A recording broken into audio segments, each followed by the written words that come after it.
Bismillahirrahmanirrahim. Assalamualaikum warahmatullahi wabarakatuh. Alhamdulillah, kita berjumpa kembali dalam lanjutan kajian kita, yaitu kita membahas tentang zakat. Pada pertemuan sebelumnya kita sudah membahas tentang siapa yang wajib berzakat, kapan waktunya berzakat, kapan wajib, kapan boleh, kapan habis selesainya. Lalu setelah kita membahas tentang siapa yang wajib berzakat, kita membahas apa yang dizakatkan. Bolehkah uang ataukah wajibkah beras? Lalu kita sudah sampai juga kepada siapa saja yang berhak untuk menerima zakat itu. Di mana dalam hal mustahik zakat ini sama masalahnya antara yang menerima zakat mal atau zakat fitrah. Tidak ada perbedaan. Lalu kita sudah berbicara tentang dua asnaf, di mana firman Allah Subhanahu wa taala yang menjelaskan asnaf, 8 asnaf. Innamas sadaqatu lil fuqara'i wal masakini wal 'amilina 'alaiha wal mu'allafati qulubuhum wa fir riqabi wal gharimin wa fi sabilillahi wa ibnis sabil. Pada pertemuan sebelumnya kita sudah berbicara tentang dua kelompok asnaf, yaitu fakir dan miskin. Maka pada pertemuan kali ini kita akan melanjutkan dengan kelompok yang ketiga. Kelompok yang ketiga yaitu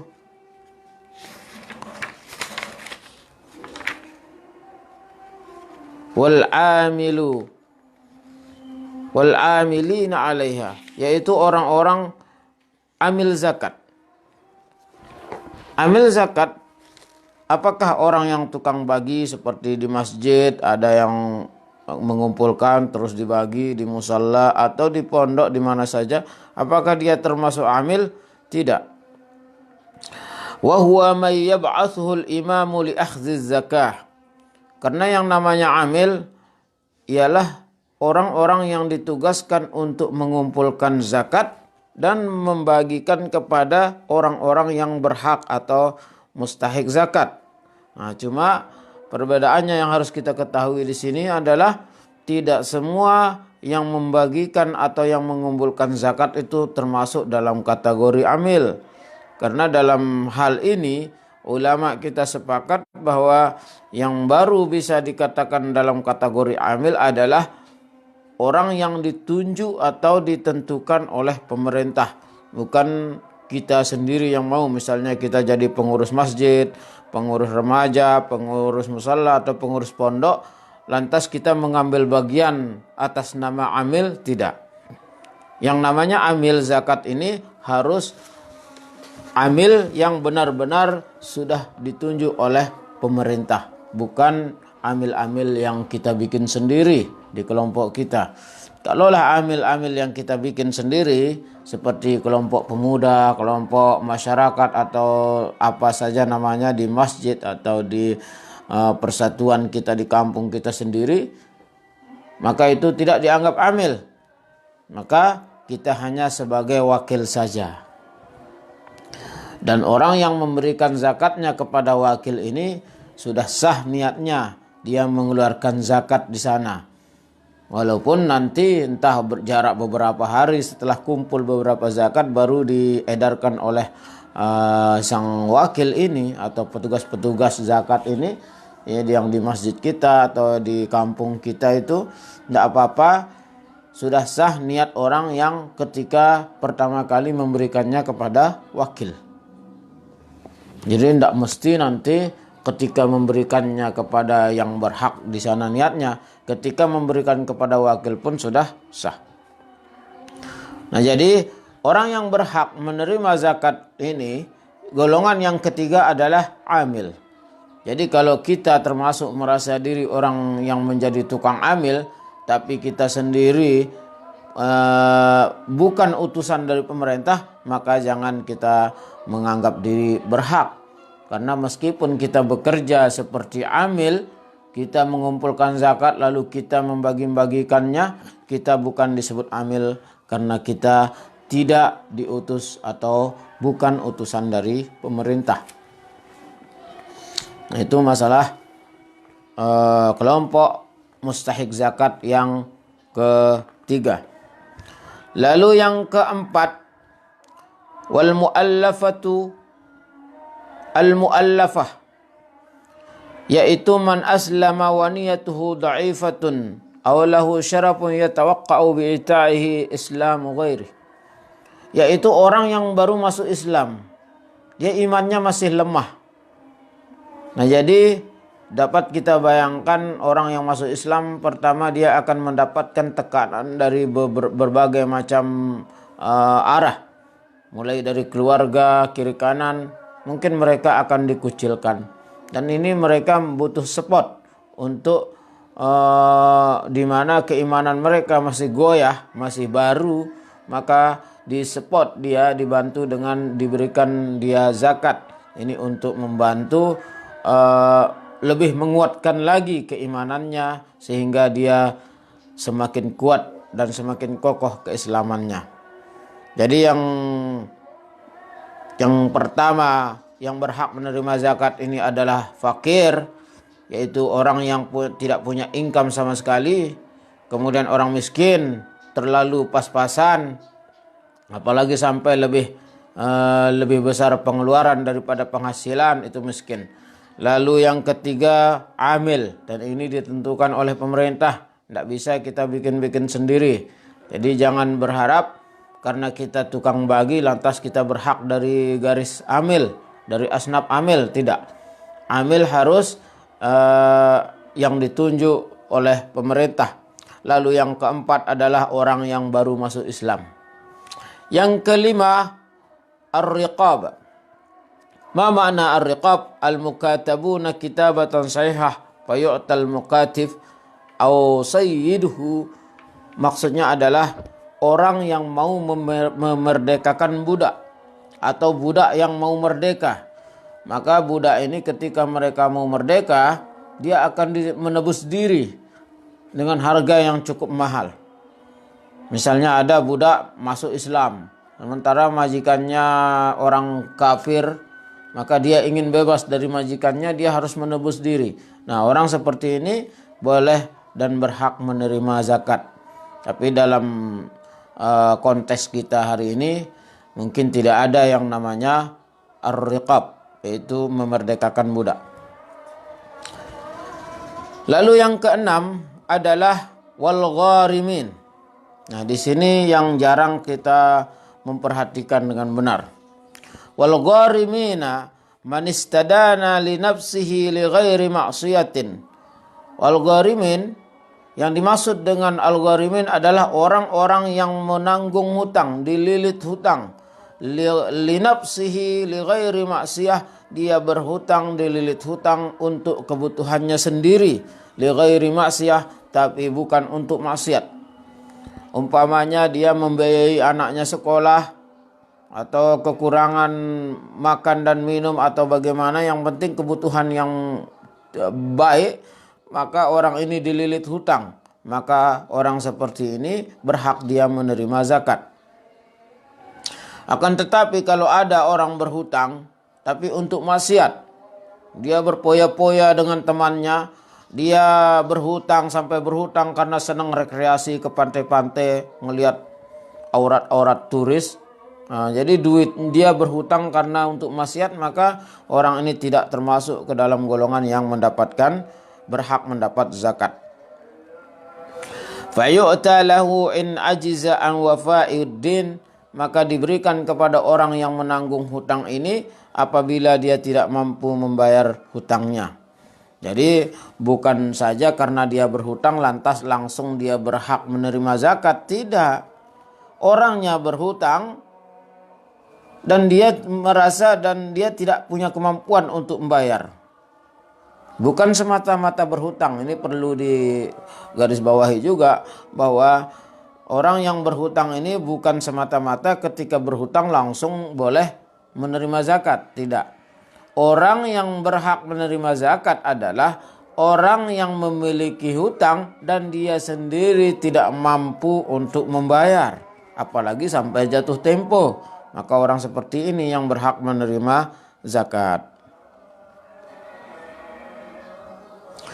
Thumma illam yakun ma'hu syai'un u'tiyal kullah wa illa fa in kana buhitha law qudiya dinahu mimma ma'hu tamaskana turiqa mimma ma'hu mimma yakfih al-umrul ghalib kama istazharu syekhuna wa ata ma yaqdi ma baqiya dinahu aw al-islahi dhatil bain fa yu'ta mastadahu lidzalika walau ghaniyan.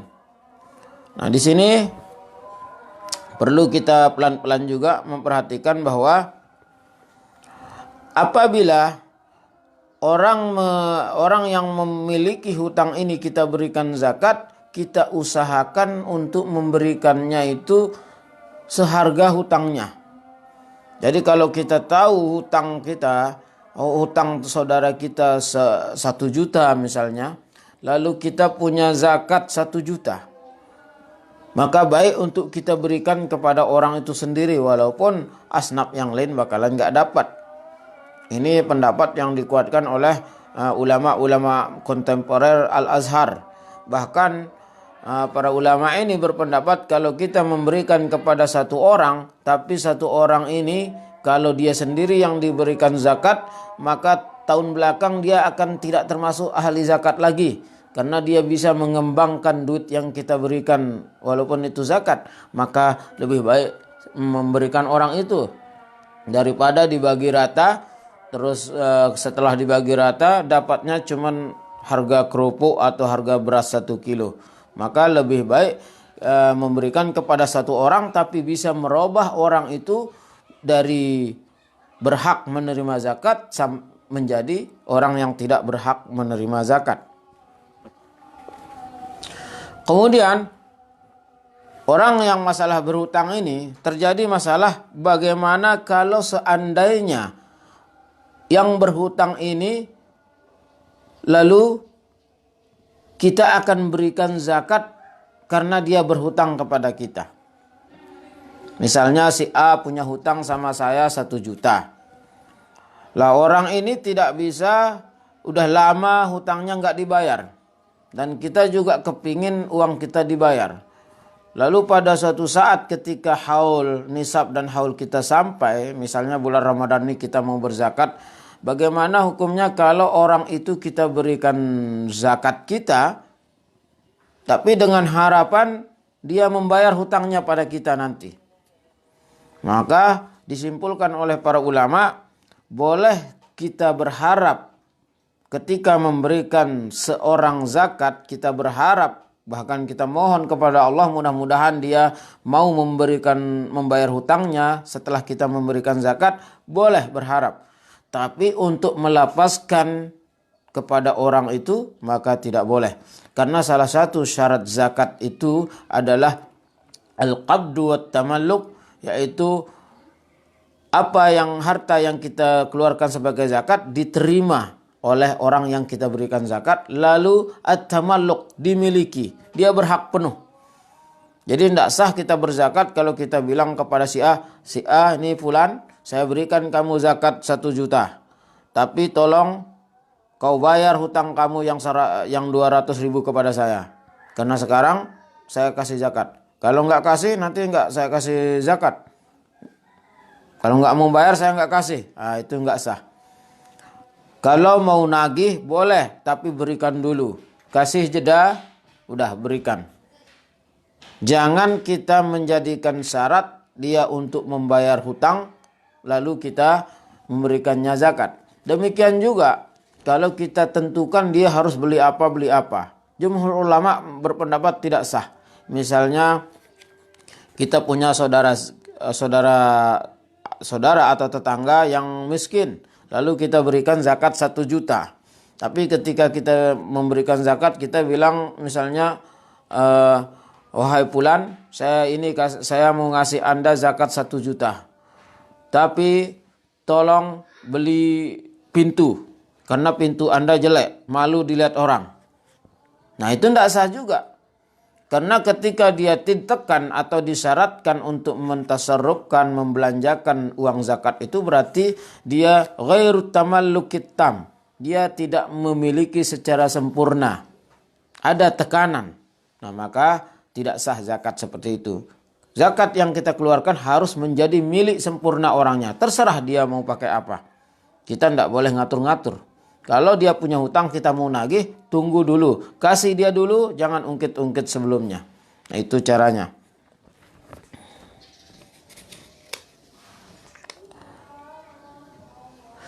Fayu'ta mastadanuhu lidzalika walau ghaniyan. Maka diberikan kepada orang yang menanggung hutang karena orang lain walaupun dia kaya. Nah, di sini ada permasalahan di antara ulama. Li'annahu law i'tabara al-faqra liqillati raghbati fi hadhihi al-makramah wa qawluhu idza lam yastadin wa misluhu wa law istadana wa waffad dina min malihi fala yu'ta syai'ah. Maksud ibarat yang mengatakan fayu'ta mastadanuhu lidzalika walau ghaniyan, artinya ada orang yang punya sawah. Dia punya sawah. Memang dia dari kakek buyutnya misalnya memiliki harta, lalu dia karena tidak begitu lihai dalam berusaha, usahanya bangkrut. Dia belum mau menjual sawahnya, tapi dia sudah dililit hutang. Ini pun termasuk dia boleh menerima daripada zakat. Jadi bukan berarti dia dianggap kaya yang bisa membayar hutangnya tapi dengan harus menjual, apalagi itu warisan, enggak. Yang tidak boleh diberikan zakat artinya dia punya uang tunai atau tabungan di mana bukan tanah yang benda yang kita miliki secara kita bisa bilang setengah permanen begitu, seperti tanah, kebun apa itu. Kalaupun kita harus ternyata jual baru bisa lunas, kita masih termasuk ke dalam orang yang berhak menerima zakat. Tapi ingat, income-nya tetap seperti orang miskin. Kita income-nya tidak ada atau terlalu sedikit. Sementara kalau membayar hutang, harus kita menjual sawah dan ladang. Nah, ini boleh orang menerima zakat. Wa yu'tal mustadinu li maslahati ammatin qaqari dhaifin. Dan boleh juga menerima zakat ini orang yang berhutang gara-gara untuk kemaslahatan umum. Qaqari dhaifin. Ini seperti berhutang memberi tempat untuk tamu. Wafak ke asirin, atau membebaskan orang yang ditawan. Misalnya ada anak orang diculik, lalu penculik ini minta tebusan. Lah kita mau membantu. Kita tidak ada jalan lain kecuali dengan berhutang. Nah, kita berhutang ini untuk membebaskan orang lain dari penculikan, termasuk dia kemaslahatan umum, maka kita boleh menerima zakat. Wa ammarati nahwi masjid. Demikian juga boleh dia menerima zakat kalau orang itu berhutang untuk masjid. Nah, jadi di sini perlu kita hati-hati. Zakat diberikan kepada orang yang berhutang untuk masjid atau zakat yang diberikan kepada masjid yang berhutang. Nah, di sini harus clear. Banyak orang salah paham sehingga seperti kemarin ada yang meminta bagaimana kalau kita niat dia ini al-gharimin. Jadi masjid berhak menerima zakat masuk ke dalam kata-kata gharimin. Maka ini sangat salah meletakkan, karena yang dimaksud dengan gharimin adalah orang, bukan masjid. Lalu dia berhutang untuk masjid. Dalam artian dia yang bertanggung jawab atas utang itu. Dia berhutang atas nama diri dia sendiri karena ingin memperbaiki atau merenovasi masjid. Ketika dia sudah merenovasi atas nama sendiri, dia berhutang atas nama sendiri, maka dia berhak menerima zakat. Adapun kalau dia berhutang atas nama masjid, maka ini khilaful aula, kecuali dia masuk ke dalam pendapat ulama al-qaffal misalnya yang dinukil oleh Imam Ar-Razi dalam tafsirnya, lalu diikuti oleh beberapa ulama-ulama mutakhirin seperti ulama-ulama Azhar yang membolehkan membangun masjid dengan zakat, maka baru di sana boleh. Tapi kalau kita kembali kepada ulama-ulama fikih, membangun masjid dengan zakat itu tidak boleh sama sekali. Jadi yang di sini harus di clear maksud wafak ke asirin wa amaratin, yaitu orang yang berhutang untuk. Nah, jadi bukan untuk membangun masjid, tapi membayarkan hutang orang yang rela berhutang demi masjid. Jadi harus beda antara yang berhutang orang dan yang berhutang masjid. Ya kan, kalau yang berhutang masjid itu atas nama aliansi, sebuah aliansi atau sebuah kelompok jamaah. Tapi kalau dia berhutang atas nama sendiri, kan dia sendiri. Yang berhutang atas nama sendiri inilah yang berhak untuk menerima zakat. Lah kalau begitu permasalahannya dong nggak adil misalnya. Karena kan kalau hutang masjid banyak kita yang nanggung, kan apakah bukan lebih berhak begitu? Kita butuh masjid yang bagus untuk tempat ibadah, kenapa tidak menerima zakat? Karena memang kewajiban kita sebagai muslim untuk memperbaiki, memperindah dan membersihkan dan merawat masjid. Itu kewajiban. Jangan dilaksanakan kewajiban itu dengan kewajiban yang lain. Jadi kalau ada orang ngotot bilang, kalau masjid tidak menerima zakat, sementara yang lainnya saja menerima, gimana? Apakah bukan berarti kita meremehkan masjid? Tidak. Justru kalau kita membangun masjid pakai zakat, kita perhitungan sama Allah. Kalau nggak ada zakat, nggak membangun. Karena zakat fardu, mau nggak mau keluarkan. Maka jawaban yang tepat dalam hal ini adalah, bagaimana hukumnya ketika engkau memberikan zakat kepada anakmu sendiri? Bagaimana hukumnya ketika engkau memberikan zakat pada bapak dan ibumu sendiri? Sah apa tidak? Tidak sah. Apakah itu berarti kita menomorduakan orang tua? Tidak, justru karena dia nomor satu. Kenapa zakat tidak sah kita berikan kepada anak? Karena memang tanpa zakat kita sudah memiliki kewajiban untuk memberi makan anak. Kenapa zakat tidak sah kepada orang tua?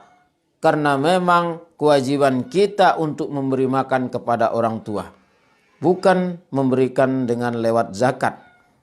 Jadi siapa yang ngasih Anda zakat, belum tentu kita mengatakan dia sayang sama kita. Jadi saya kasih tahu, wahai bapak-bapak, ini yang tua-tua ini banyak dianterin zakat sama anaknya, dianterin zakat fitrah sama cucunya. Bilang besok, kalau anak Anda datang, cucu Anda datang memberikan zakat, bilang. Dan Anda harus sadar, itu ciri-ciri anak yang perhitungan sama bapak. Cabut kembali pemberiannya, boleh. Misalnya datang anak, nih bapak, zakat fitrah cucunda ida tibaah. Dek tamu nanja ida, mana-mana ini takadu nanja ida. Kalau anak kita ngomong begitu, cabut lagi sawah apa yang diberi itu. Karena itu perhitungan. Karena kalau memang kau berpikir, dia tidak akan sempat memberikan orang tuanya zakat. Karena zakat itu adalah milik orang lain. Harus hati-hati. Orang tua wajib diberikan, tapi jangan memberikan lewat zakat.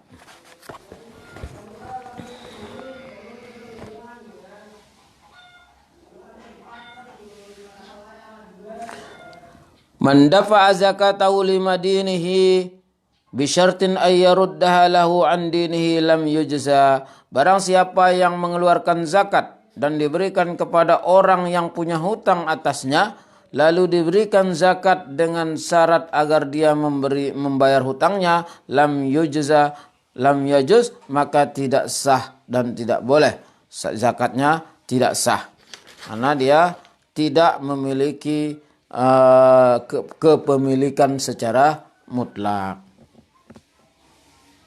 Nah, jadi banyak yang berkaitan tentang zakat-zakat seperti ini. Insya Allah di pertemuan selanjutnya kita lanjutkan karena waktu sudah tidak memungkinkan. Mudah-mudahan Allah Subhanahu wa taala memberikan kita kesempatan dan kesehatan sehingga kita bisa melanjutkan kepada kelompok atau asnaf yang ketujuh, yaitu sabilillah.